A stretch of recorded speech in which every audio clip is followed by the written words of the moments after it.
50 வயசு தொட்ட உடனே இனிமே அவ்வளோதான் பிபி சுகர் முட்டி வலி மாத்திரைகளை சாப்பிட வேண்டியதான்னு ஒரு முடிவுக்கு வந்துடுறீங்களா? ஆனால் உண்மை என்னன்னா வயசான காலத்தில் உங்கள் உடம்ப மாத்திரைகள் காப்பாற்றாது, உங்கள் தசைகள் தான் தசைகள். சார்கோபீனியான்னு ஒரு கண்டிஷன் இருக்குது. 30 வயசுக்கு அப்புறம் ஒவ்வொரு 10 வருஷமும் நம்ம தசையோட 3 to 5% கரையும். 50 தாண்டினா இது இன்னும் வேகமாக நடக்கும். தசை குறைஞ்சா எலும்புகள் தேயும், மெட்டபாலிசம் ஸ்லோ ஆகும், சுகரும் பிபியும் கண்ட்ரோல் இல்லாமல் போகும்.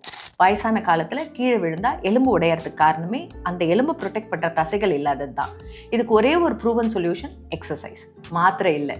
ஆனால் இது தெரிஞ்சும் கூட பெரும்பாலான 50+ பீப்புள் ஏன் எக்ஸசைஸ் ஆரம்பிக்கிறது இல்லை? 4 விஷயங்கள் உங்களை தடுக்குது. இந்த 4ஐயும் பிரேக் பண்ணால் உங்கள் லைஃப் மாறும். 1, பயம். இந்த வயசில் எக்ஸசைஸ் பண்ணால் இன்ஜுரி ஆகிடுமோ, ஹார்ட்டுக்கு ப்ரெஷர் ஆகிடுமோன்னு ஒரு பயம்.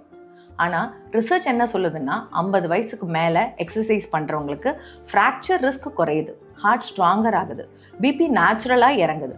எக்ஸசைஸ் பண்ணுறது ரிஸ்க் இல்லை, எக்ஸசைஸ் பண்ணாமல் இருக்கிறது தான் ரியல் ரிஸ்க். ஆனால் ஒரு விஷயம், திடீர்னு ஹெவியாக ஆரம்பிக்காதீங்க. உங்கள் பாடிக்கு ஏற்ற மாதிரி ஸ்லோவாக ஸ்டார்ட் பண்ணுங்கள். டவுட் இருந்தால் ஒரு டாக்டர் கிட்ட கன்சல்ட் பண்ணிவிட்டு ஆரம்பிங்க. 2வது, தப்பான நாலேஜ், ஃபால்ஸ் நாலேஜ்னு சொல்லுவாங்க.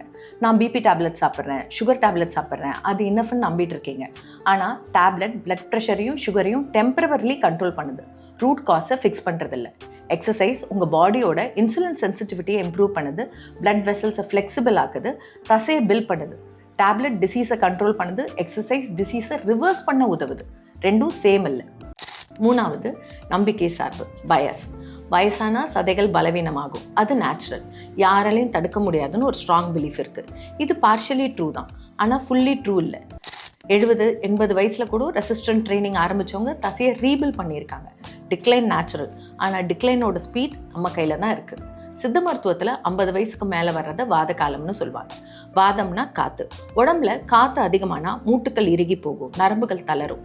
முறையான எக்ஸசைஸ் செய்யும்போது பிளட் சர்க்குலேஷனும் உஷ்ணமும் சீராகி இந்த வாதத்தை பேலன்ஸ் பண்ணிடும். அதனால் வயசாயிடுச்சு முடியாதுன்னு சொல்கிறது பயஸ். வயசாயிடுச்சு அதனால் இன்னும் அதிகமாக தேவைன்னு சொல்கிறது தான் ட்ரூத். 4வது, அகம்பாவம். இவ்வளோ நாள் எக்ஸசைஸ் இல்லாமல் மேனேஜ் பண்ணிட்டேன், இனிமேலும் பண்ணிடுவேன்னு ஒரு ஓவர் கான்ஃபிடென்ஸ் இருக்குது. இதுவரை மேனேஜ் பண்ணினீங்க, ஆனால் சார்கோபீனியா சைலண்ட்லி ப்ரோக்ரஸ் ஆகிட்டே இருக்குது. இப்போ சரின்னு தோணலாம், ஆனால் ஒரு ஃபால், ஒரு ஃப்ராக்சர், ஒரு ஹாஸ்பிட்டலைசேஷன், அப்புறம் ஏன் முன்னாடியே ஆரம்பிக்கலன்னு ஃபீல் ஆகும். டூ லேட் ஆகிடுச்சுன்னு நினைக்காதீங்க. டூ லேட் ஆகிறதுக்கு முன்னாடியே ஆரம்பிக்கிறேன்னு டிசைட் பண்ணுங்க. சரி, என்ன பண்ணுறது? 2 விஷயங்கள். 1, நடைப்பயிற்சி, தினமும் 30 நிமிஷம். இது உங்கள் ஹார்ட்டை ஸ்ட்ராங் ஆக்கும், பிபியை நேச்சுரலாக கட்டுப்பாட்டுக்குள்ளே வைக்கும். ரிசர்ச் படி ரெகுலர் வாக்கிங் பிளட் சுகர் லெவல்ஸையும் சிக்னிஃபிகண்ட்லி மெயின்டைன் பண்ணுது. 2வது, தசை பயிற்சி. ஜிம்முக்கு போகணும்னு அவசியம் இல்லை, வீட்லேயே 1/2 லிட்டர் வாட்டர் பாட்டில் வச்சு கைகளுக்கு எக்ஸசைஸ் கொடுங்க. நாற்காலியில் உட்கார்ந்து எழுந்து பழகுங்க.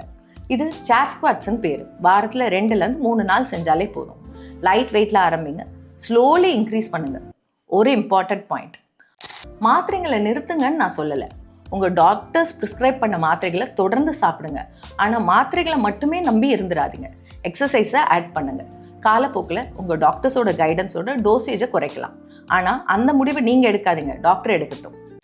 70 வயசுலையும் நீங்கள் யாருடைய உதவியும் இல்லாமல் கான்ஃபிடென்ட்டாக நடக்கணும்னா அது உங்கள் கையில் தான் இருக்குது.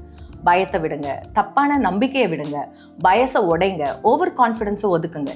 இன்றைக்கே ஒரு ஸ்மால் ஸ்டெப் எடுங்க, அந்த ஸ்டெப் தான் உங்கள் வாழ்க்கையை மாற்றும். தேங்க்யூ ஃபார் வாட்சிங்.